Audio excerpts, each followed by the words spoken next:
Next question आपके सामने है और इसमें हमको जो है देखना है कोई ग्रामेटिकल एरर है या फिर नो एरर है इसमें। ठीक, चलिए यहाँ पे बात की जा रही है द पब्लिक वर्क्स डिपार्टमेंट, है ना। तो the public works department has proposed to construct an elevated corridor which will run parallel to the national highway। तो यहाँ पे देखो क्या बताया जा रहा है कि ये जो डिपार्टमेंट है जिसका क्या नाम है पब्लिक वर्क्स डिपार्टमेंट, ये आपका पूरा का पूरा प्रॉपर नाउन हो सकता है ना। पब्लिक वर्क डिपार्टमेंट, बहुत सारे लोग बोल रहे होंगे कि वर्क्स एस नहीं आएगा, है ना, लेकिन हो सकता है कि इसका नाम ही ऐसा हो, है ना, ये पूरी की पूरा आपका प्रॉपर नाउन की तरह हो, है ना। तो इसलिए इसमें कोई एरर हमारा नहीं है। तो पब्लिक वर्क्स डिपार्टमेंट जो है हैज प्रपोज टू कंस्ट्रक्ट, उसने प्रपोज किया, उसने एक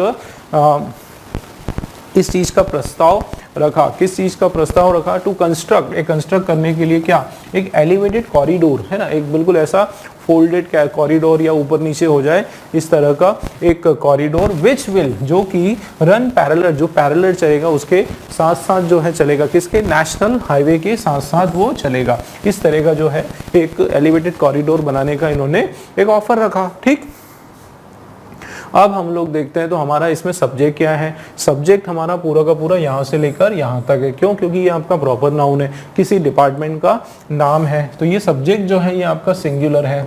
ये सब्जेक्ट आपका क्या है, एक ही डिपार्टमेंट की बात हो रही है, इसका मतलब ये हमारा सिंगुलर सब्जेक्ट है। अब सिंगुलर सब्जेक्ट है तो उसके बाद जो है वर्ब कैसा आएगा, सिंगुलर वर्ब आएगा। तो ये सब्जेक्ट वर्ब एग्रीमेंट जो है आपका, जो सिंटैक्स जो है उसमें कोई एरर नहीं है। लेकिन ये हैज आ गया और हैज के बाद वर्ब आया तो दोस्तों ये हमारा क्या बन गया, प्रेजेंट परफेक्ट। क्या बन गया, ये हमारा प्रेजेंट परफेक्ट बन गया। और प्रेजेंट परफेक्ट में तो आप लोगों को पता है, क्या पता है, इसका फॉर्मूला क्या है कि या तो हैज आता है, ठीक है, या तो क्या आता है, हैज आता है सिंगुलर सब्जेक्ट के लिए, ठीक है ना। अगर आपका ये सब्जेक्ट सिंगुलर हो तो उसके बाद हैज आता है, और अगर आपका सब्जेक्ट, ठीक है ना, आपका सब्जेक्ट प्लूरल हो तो उस कंडीशन में जो है आपका हैव आता है। ठीक है, ये नहीं आएगा, वो उस कंडीशन में आपका क्या आ जाएगा, हैव आ जाएगा। तो यहाँ हमको क्या ध्यान देना है,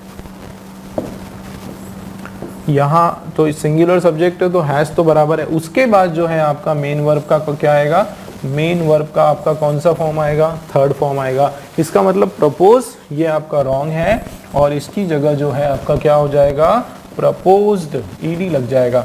ठीक है ना, बिल्कुल इस तरीके से इसमें क्या लग जाएगा, प्रपोज्ड, मतलब एरर जो है हमारा, इसके अंदर हमारा एरर आ गया। मतलब कौन से वाले पार्ट में आपका एरर निकल के आ रहा है, तो आपका एरर जो है वो आ रहा है बी वाले पार्ट में, वर्क डिपार्टमेंट हैज प्रपोज। ठीक, जहाँ प्रपोज लिखा है वहां पे हमको एरर देखना है, बी वाले हमारे में एरर है। आगे देखते हैं, प्रपोज टू कंस्ट्रक्ट, टू के बाद जो है वर्ब का फर्स्ट फॉर्म आता है, इसमें कोई प्रॉब्लम नहीं, बराबर। क्या कंस्ट्रक्ट करने की बात हो रही, एन प्रीपोजिशन सही है। एन एलिवेटेड कॉरिडोर, एक फोल्डिंग या एलिवेटेड ऊपर चढ़ने वाला कॉरिडोर, विच विल, जो की, है ना, जो की, विच विल रन, जो रन करेगा, विल के बाद वर्ब का फर्स्ट फॉर्म, विल के बाद वर्ब का फर्स्ट फॉर्म, ये भी सही है ना। पैरेलल, जो कि पैरेलल चलेगा किसके, टू द के, है ना, to the national highway, national highway के। तो टू जो है हमारा ये भी बराबर है, मतलब बाकी और कहीं भी हमारा एरर नहीं है, इस पार्ट में प्रपोज्ड होगा, ये हमारा एरर। नेक्स्ट क्वेश्चन देखो, इसमें ये चार आपके पास स्पेलिंग्स हैं, कोई एक स्पेलिंग जो है रॉन्ग है, आपको बताना है कौन सा है ना, किस स्पेलिंग में आपका मिस्टेक है। ठीक है, तो ये हमारा जो है बैरी हो गया, बैरल हो गया, है ना, बैरल हो गया, और क्या है, बैरन है, और क्या है, बेरियर है। तो बैरन बैरी हो गया, बैरल हो गया, बेरियर हो गया। तो इसमें हाँ, बैरल, बैरल, BARRAL, बैरल, और ये बैरन आइलैंड। ठीक है, और ये हो गया आपका बेरियर, और ये बैरी, बैरी की स्पेलिंग एकदम बराबर। ठीक है, बैरी की स्पेलिंग बराबर। बैरन, बैरन का मतलब होता है एकदम सूखा, है ना, इसका क्या मतलब होता है, सूखा आइलैंड। ठीक है, बेरियर का मतलब होता है कोई हर्डल, हर्डल या फिर रुकावट। ठीक है ना, हर्डल या फिर रुकावट, तो ये भी बराबर। और बैरल का मतलब होता है कोई बड़ा सा कैन, कैन जो होता है ना पानी का कैन, है ना, कैन या फिर बॉक्स, है ना, या डब्बा, बड़ा सा डब्बा या टंकी, है ना, डब्बा या बड़ी सी जो बैरल होता है ना जिसमें ऑयल वगैरह रखते हैं, तो उस सेंस की बात हो रही। तो ये स्पेलिंग रॉन्ग है इसकी, BARRAL, बैरल, है ना, ये उसकी स्पेलिंग हो जाएगी। राइट स्पेलिंग जो है इसकी बैरल आपकी राइट स्पेलिंग हो जाएगी। ठीक है, तो ये हमारी स्पेलिंग में प्रॉब्लम है। चलिए, हॉलो सिलेंड्रिकल कंटेनर होता है, बैरल एक बड़े बड़े बैरल्स होते हैं ना।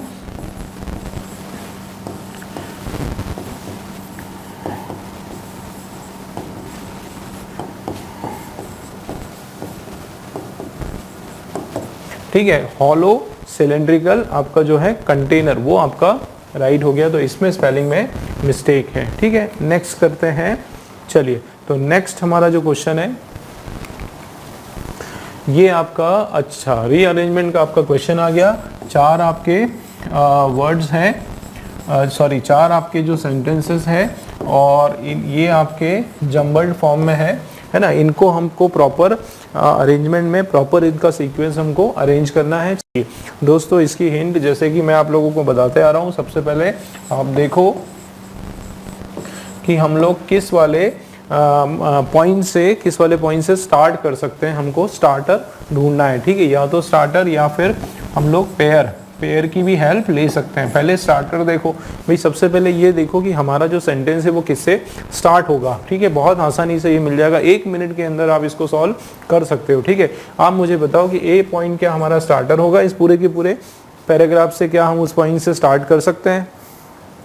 देखो क्या लिखा है, most of them are in jail because of their circumstances, की ज़्यादातर उनमें से ज़्यादातर जो है वो कहाँ पर है, वो जेल में है। और किस कारण से, उनके परिस्थिति के कारण, उनके उस सर्कमस्टांसेस के हिसाब के कारण जो है वो जेल में। अब कौन जेल में है ना, कौन जेल में है इसकी इंफॉर्मेशन हमको नहीं पता, तो क्या हम इससे स्टार्ट करेंगे? नहीं, हम नॉर्मली प्रोनाउन से, है ना, प्रोनाउन से जो है हम लोग सेंटेंस स्टार्ट नहीं करते हैं, क्योंकि हमको उसकी अधूरी इंफॉर्मेशन है। जाहिर सी बात है, ये देम जो है, ये जो प्लूरल आपका प्रोनाउन है, इसके बारे में और कहीं पर बात की गई होगी इनमें से, है ना। मतलब ये ए वाला जो है हमारा स्टार्टर नहीं है। इसका मतलब ए वाले पॉइंट से जो स्टार्ट हो रहा है, ये आपका पॉइंट जो है क्रॉस आउट हो गया।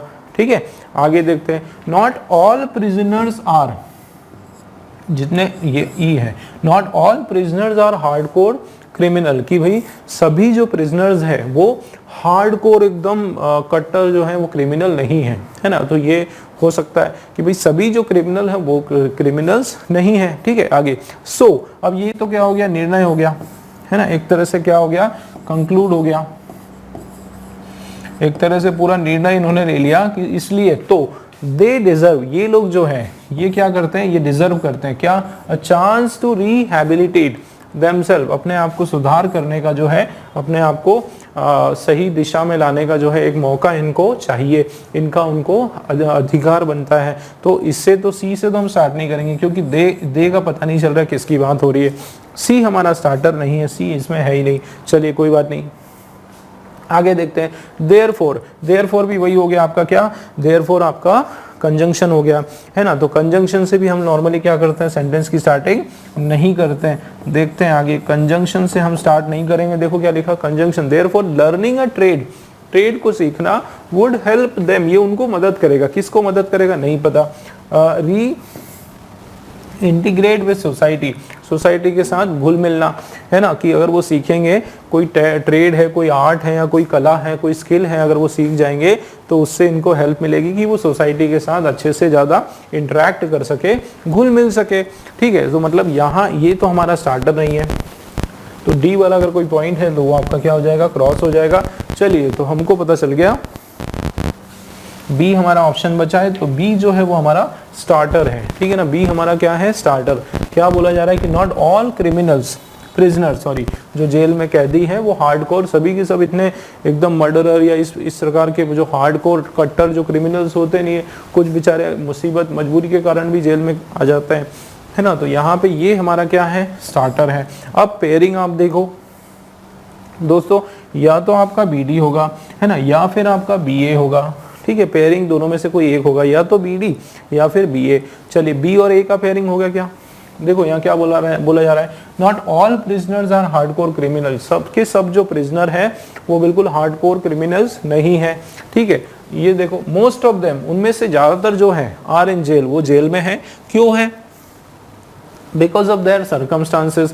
भाई वो ज्यादा से सबके सब तो जो है वो क्रिमिनल्स नहीं है भाई, ज्यादा उनमें से ज्यादा जो है वो जेल में है। क्यों है जेल में? उनके परिस्थिति के कारण। तो ये बिल्कुल आपका लग रहा है ना। बी और ए का हमारा जो है, बी और ए का जो है हमारा पेयरिंग बन रहा है। अब हम देखते हैं कि BD का पेयर बनता है कि नहीं, है ना। नॉट ऑल प्रिजनर, सबके सब जो प्रिजनर है वो हार्डकोर क्रिमिनल नहीं है, इस कारण से, है ना।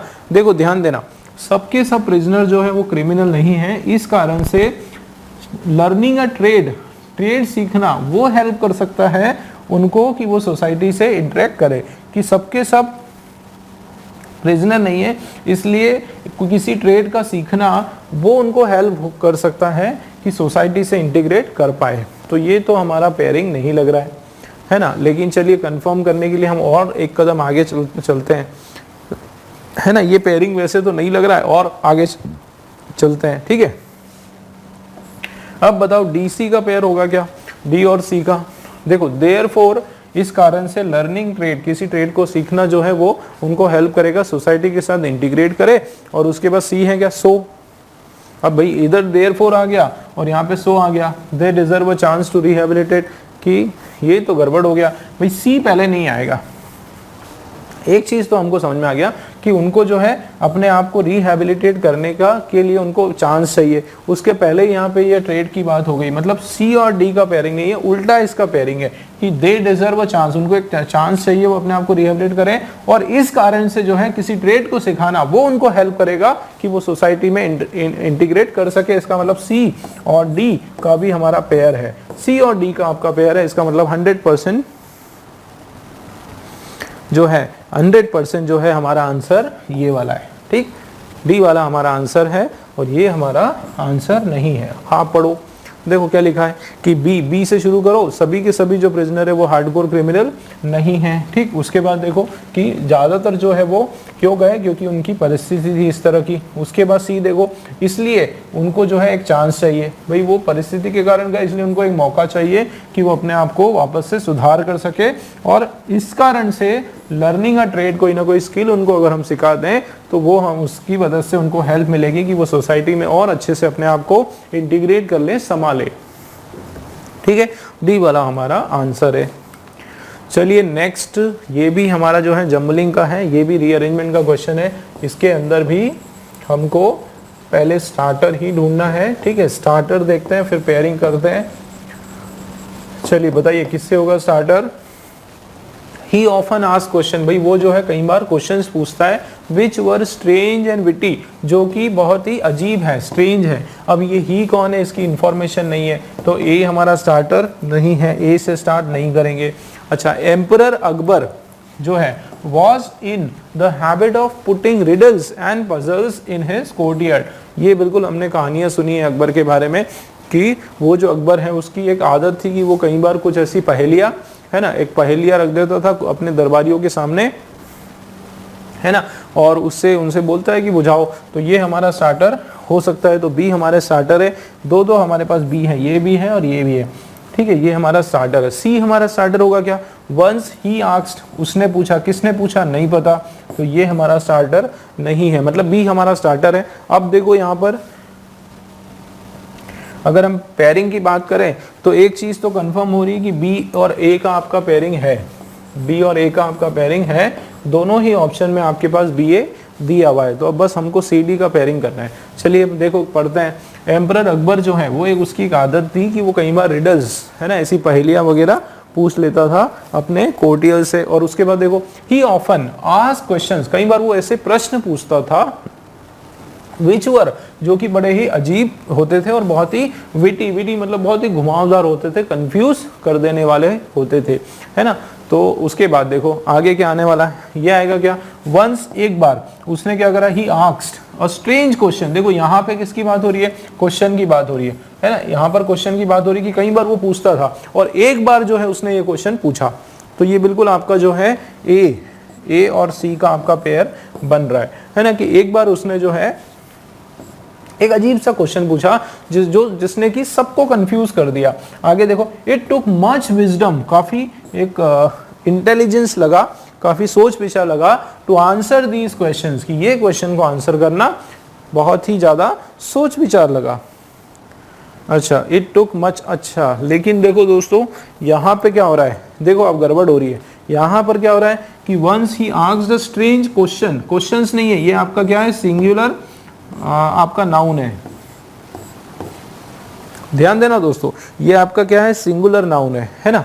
और यहाँ पे क्या हो रहा है, इट टुक मच विजडम, कि ये बहुत मस्त मजेदार क्वेश्चन है। आप देखो कि ये बड़ा बहुत ही ज्यादा इंटेलिजेंस लगता था, सोच विचार लगता था, टू आंसर दीज क्वेश्चंस। ये देखो यहाँ पे जो क्वेश्चन है और यहाँ पे ये सब क्वेश्चन, तो जाहिर सी बात है कि इस क्वेश्चन की बात नहीं हो रही है, इस क्वेश्चन की बात नहीं हो रही। क्यों? क्योंकि ये हमारा प्लूरल नाउन है, ये हमारा क्या है, प्लूरल नाउन है। इसका क्या मतलब है कि ये हमारा जो पेयर है, सी डी का आपका पेयर नहीं बन रहा है, सी और डी का पेयर आपका नहीं बन रहा है। सी डी का पेयर अगर आपका नहीं बन रहा है, मतलब आपका ये रॉन्ग और ये सही। देखो ये होता है ट्रिकी क्वेश्चन, ठीक है ना, बड़ा मजेदार ट्रिकी क्वेश्चन है ये, और इसलिए दोस्तों इसको आसान मत समझना, ठीक है ना, ये आसान मत समझना, घुमावदार क्वेश्चन है। पूरा लास्ट तक अपना टाइम लेना, समझना, उसके बाद करना, वरना आपका 1 नंबर वैसे ही चला जाएगा। आपका डीसी का पेयर है, मतलब ये देखो आप इसको पढ़ो तो क्या लिखा है, फर्स्ट 2 पॉइंट तो हमको समझ में आ गया, ठीक है, कि एम्परर अकबर जो है वो, उसकी आदत थी कि वो रिडल्स वगैरह ये सब पूछता था और कई बार ऐसे क्वेश्चंस पूछ लेता था। अच्छा, कई बार क्या करता था ऐसे, ही ऑफन, ध्यान दो, ही ऑफन आस्क क्वेश्चंस, ये है आपका प्लूरल आपका नाउन, है ना। वो ऐसे क्वेश्चंस पूछता था जो कि बड़े अजीब होते थे और बड़े विटी किस्म के, कंफ्यूज किस्म के होते थे। अब देखो, it took much of wisdom, काफी ज्यादा मेहनत लगती थी, काफी ज्यादा सोच विचार लगता था इन प्रश्नों के उत्तर को देने में। और आगे देखो, वंस, फिर ये एक बार जो है उसने ऐसा पूछ लिया, एक स्ट्रेंज क्वेश्चन पूछ लिया, दैट कंफ्यूज है, जो कि सब, जिसको कि सबने कंफ्यूज करके रख दिया। मतलब सी जो है वो एंड में आएगा, ठीक, सी आपका एंडिंग में आएगा, तो बी ए डी सी जो है वो बिल्कुल अप्रोप्रिएट आपका आंसर हो गया। चलिए, तो नेक्स्ट क्वेश्चन आपके सामने है, यहां पर हमको मोस्ट अप्रोप्रिएट मीनिंग इस पर्टिकुलर इडियम का देना है। देखो क्या लिखा है, to air dirty linen in public. यहाँ पे लाइनिन का मतलब होता है कोई क्लोथ, है ना, कि जो गंदा कपड़ा है वो पब्लिक में सुखाना, है ना। क्या समझ में आ रहा है इसके मीनिंग से, कि जो गंदा कपड़ा है वो पब्लिक में सुखाना। इसका क्या मतलब है कि अपने सीक्रेट्स जो है वो रिवील करना, वो लोगों को बताना, अपने जो घर की बात है, अंदर की बात है, या ऐसी बात है जो हमको किसी से शेयर नहीं करना चाहिए, वो भी शेयर करना, है ना। तो उस सेंस में यहाँ पर मीनिंग आ रहा है। तो to discuss private affairs in public, कि जो प्राइवेट बातें हैं वो पब्लिक में शेयर करना, बिल्कुल इसी तरीके का इसका यही मीनिंग आएगा, और कोई मीनिंग नहीं आएगा, बिल्कुल आपको याद रखना पड़ेगा, है ना। इसका मीनिंग एग्जैक्ट आपको पता होना जरूरी है। नेक्स्ट ईडियम आप देखें, throw in the towel. Towel, throw in the towel का मतलब होता है, इसको भी आपको याद रखना पड़ेगा कि भाई हार स्वीकार करना। क्या मीनिंग है इसका, टॉवेल को फेंक देना मतलब अपनी हार स्वीकार करना। पहले कभी जहाँ पे इंग्लैंड में या कहीं पे भी ऐसा कोई रिवाज बना होगा कि हार स्वीकार करना मतलब टॉवेल को फेंक देना, तौलियों या कपड़े को फेंक देना, इसका मतलब लोग मान जाएगा, अपोनेंट जो है प्रतिद्वंदी, उसको ये बात समझ में आ जाएगी कि हाँ अपनी हार स्वीकार हो गई, है ना। ये पुरानी कोई प्रथा या रिवाज होगा, उससे फिर ये ईडियम मुहावरा बन गया। तो ये बिल्कुल आप दिमाग में रखो, याद रखो, थ्रो इन द टॉवेल का मतलब होता है अपनी हार को स्वीकार कर लेना।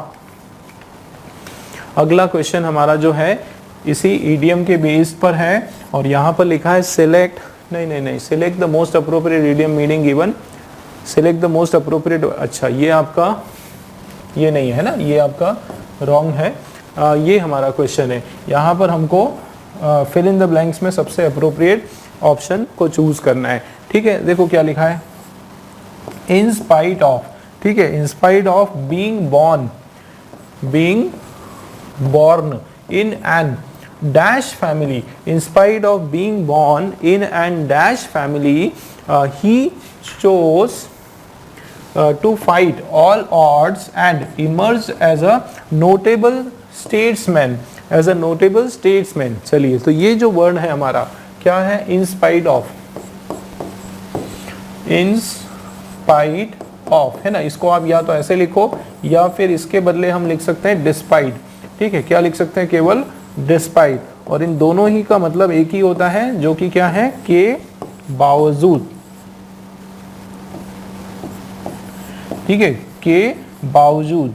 ठीक है, तो ये दो कॉन्ट्रास्टिंग कैरेक्टर्स को जोड़ने का काम करता है। कॉन्ट्रास्टिंग कैरेक्टर का मतलब होता है, ठीक है, कि अपोजिट सेंस के दो जो सेंटेंस हैं उनको जोड़ने का काम करता है ना। कि देखो यहाँ पे एक तरफ क्या बोला जा रहा है कि being born in a dash family, या डैश फैमिली में जन्म होने के बावजूद, इसके बावजूद जो है उसने क्या चूज किया? उसने लड़ना, फाइट करना चूज किया। ऑल ऑड्स मतलब सभी कठिनाइयों से सामना करने का उसने ठाना, और वो उभर कर आया कैसे? एक बहुत ही नोटेबल, बहुत ही होनहार जो है स्टेट्समैन, कोई पॉलिटिशियन या लीडर उभर कर वो आया। मतलब जाहिर सी बात है, अगर वो यहाँ पे इमर्ज होके आया, ये आपका पॉजिटिव सेंस का है, तो यहाँ पर कोई ना कोई नेगेटिव सेंस का कोई ना कोई आपका ब्लैंक होगा, है ना। तो कैसी फैमिली? जाहिर सी बात है, कोई ना कोई गरीब फैमिली की बात हो रही है, कोई ऐसी फैमिली जिसके पास बहुत ज्यादा संसाधन नहीं थे। तो जो गरीब फैमिली, नेगेटिव वर्ड हमारा किस में आ गया? इम्पावराइज्ड। ठीक है, इम्पावराइज्ड मतलब पुअर। इम्पावराइज्ड का मतलब होता है पुअर फैमिली, है ना। पुअर फैमिली से जो है वो बिलोंग करता है।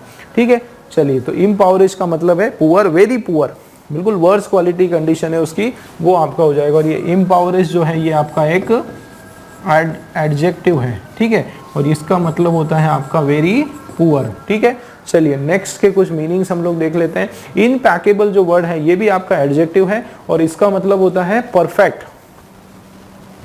इसका जो मतलब है ये आपका क्या है? एडजेक्टिव है, और इसका मतलब है परफेक्ट,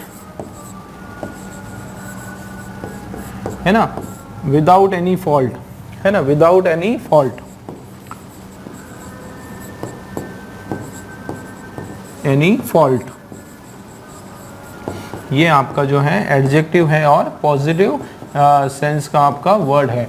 ठीक है, इमैक्यूलेट जो वर्ड है इसका मतलब होता है परफेक्टली क्लीन और टाइडी, एकदम नीट एंड क्लीन, है ना। परफेक्टली क्लीन, ठीक है, क्लीन एंड टाइडी, बिल्कुल एकदम साफ सुथरा। ये भी जो है हमारा पॉजिटिव सेंस का हमारा ये वर्ड हो गया। ठीक है ना। इंटेलिजेंट आपको पता है, होनहार, होशियार, ठीक है, ये इस सेंस में आ गया। तो इसका जो राइट हमारा वर्ड है वो डी वाला आपका हो जाएगा, इम्पॉवराइज्ड मतलब वेरी पुअर। ठीक, नेक्स्ट क्वेश्चन आपके सामने है, और इसके अंदर मोस्ट अप्रोप्रिएट इसका हमको सिनोनिम ढूंढना है। देखो, हाइंड, हाइंड का मतलब होता है, हाइंड साइड होता है ना, हाइंड मतलब बैक, पीछे, बैक साइड, या फिर बिहाइंड, पीछे की साइड। ठीक है, पीछे वाला या पीछे की साइड, बिल्कुल ये सेंस में इसका मीनिंग हो जाएगा। तो इसका जो सिनोनिम है, एक और होता है रेयर, एक होता है ना रेयर गियर, रियर इमेज, पीछे की इमेज, है ना। रियर का मतलब भी होता है बैक या बिहाइंड। ठीक है, बैक या फिर बिहाइंड। चलिए, तो ये क्लियर हुआ। नेक्स्ट हम देखते हैं। ओके, नेक्स्ट हमारे पास है ये मोस्ट अप्रोप्रिएट हमको इसका सिनोनिम चाहिए, जिसका क्या मतलब है? इन्वेंडो। ठीक है, इन्वेंडो जो वर्ड है इसका मतलब होता है एक तरह से, इन्वेंडो का मतलब होता है एक कोई व्यंग्य। ये आपका एक नाउन है, ठीक है ना, ये क्या है? एक नाउन है। इसका मतलब होता है कोई व्यंग्य या फिर कोई कटाक्ष। ठीक है, व्यंग या फिर कोई किसी प्रकार का एक कटाक्ष, ठीक है, या कोई टिप्पणी। ठीक है, कोई टिप्पणी, किसी प्रकार की कोई कमेंट, टिप्पणी करना, किसी प्रकार का एक कमेंट करना। ठीक है, कोई कमेंट करना या फिर इम्प्लीकेशन, ये भी आपका होता है। क्या होता है? कमेंट करना या फिर एक इम्प्लीकेशन करना, या कोई किसी प्रकार का कोई रिमार्क, अनप्लीजेंट रिमार्क।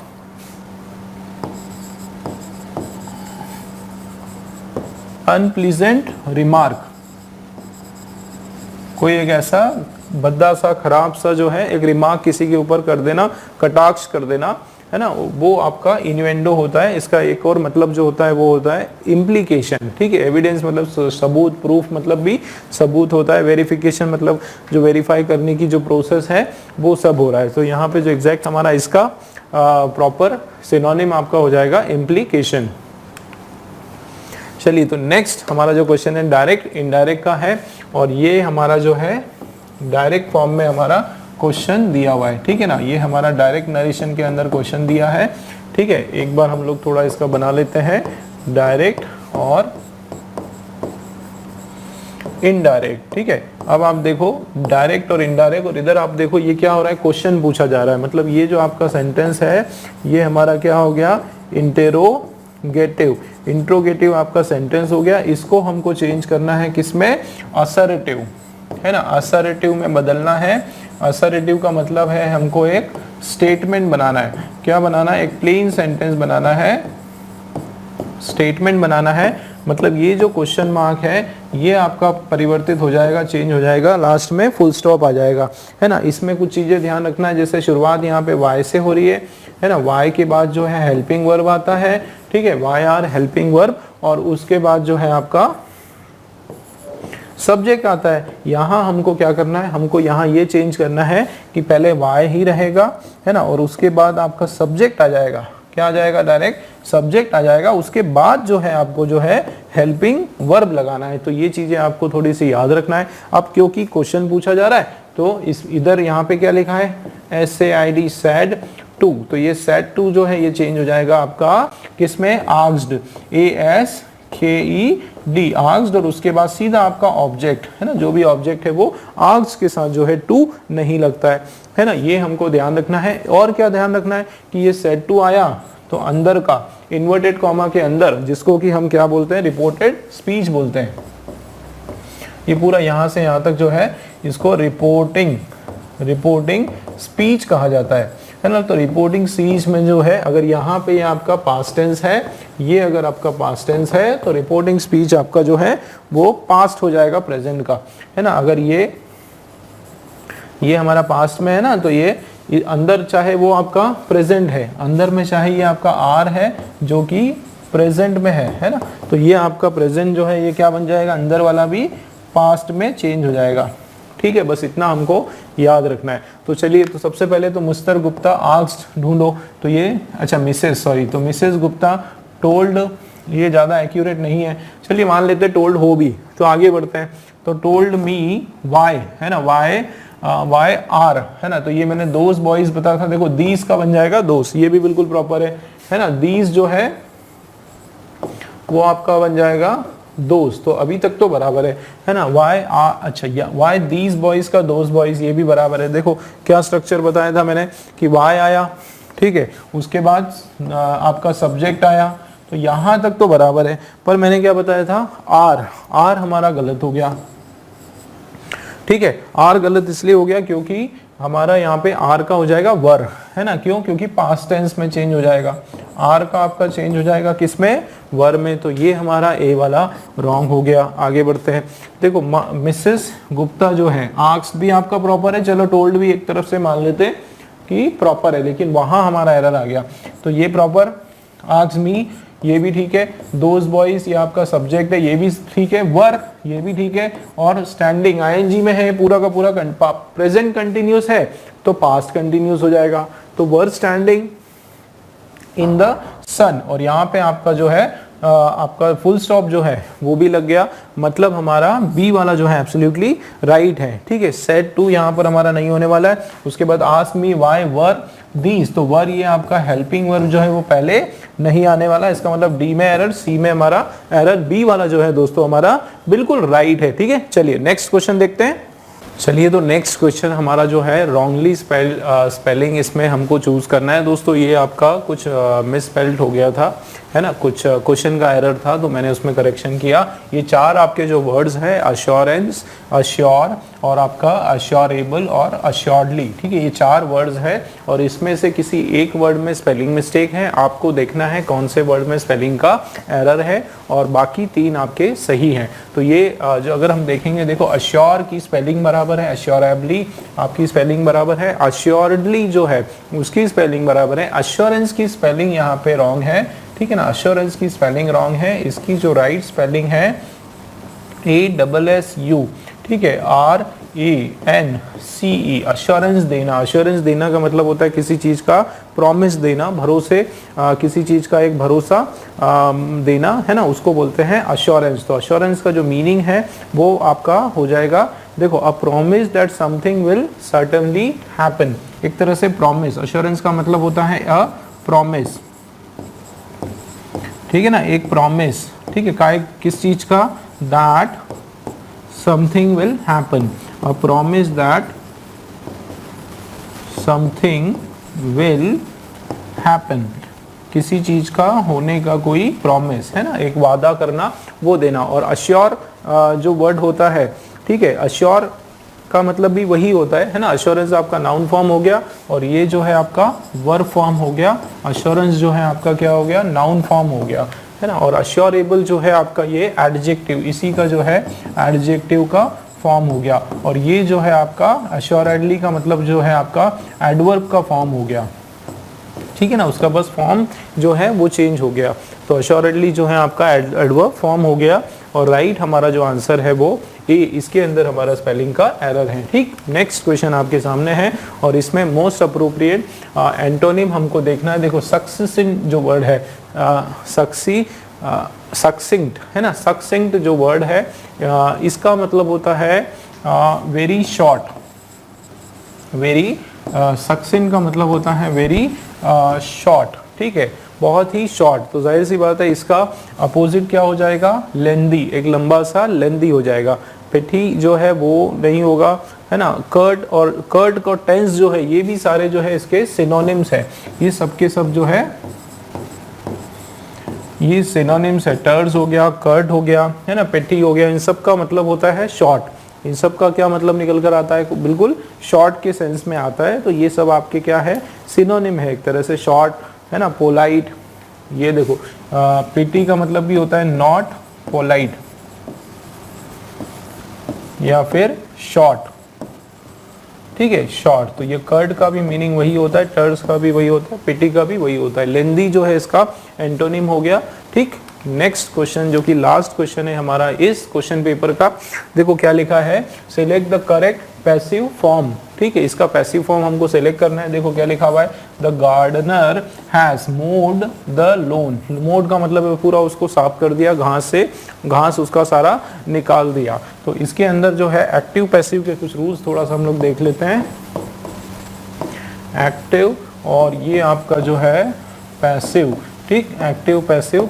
एक्टिव में जो है यहाँ पर अगर हम देखेंगे तो हमारा सबसे पहले सब्जेक्ट, ठीक है, क्या है, सब्जेक्ट, और उसके बाद जो है आपका ये परफेक्ट टेंस का सेंटेंस है, ठीक है। तो हैज या फिर हैव, हैज या हैव, और उसके बाद जो है वर्ब का थर्ड फॉर्म, और उसके बाद जो है आपका ऑब्जेक्ट। तो अगर हैज हैव है तो यहाँ पे क्या हो जाएगा, बीन आ जाता है, सबसे पहले ऑब्जेक्ट, ठीक है। उसके बाद अगर ये प्रेजेंट टेंस में है तो सॉरी प्रेजेंट परफेक्ट का इधर भी प्रेजेंट परफेक्ट ही होगा, तो ये हो जाएगा हैज या फिर हैव प्लस बीन, ठीक है, फिर V3, फिर है ना वर्ब का थर्ड फॉर्म, फिर बाय, फिर आपका जो है ये हो गया सब्जेक्ट, ठीक है ना, इस तरीके से। तो देखो सबसे पहले हमारा सब्जेक्ट क्या है, गार्डनर की बात हो रही है, गार्डनर हमारा सब्जेक्ट है। ये हमारा जो है हेल्पिंग वर्ब, ये हमारा मेन वर्ब, मेन वर्ब का तीसरा फॉर्म, और ये जो है आपका ऑब्जेक्ट। तो शुरुआत किससे करेंगे, शुरुआत करेंगे लॉन से।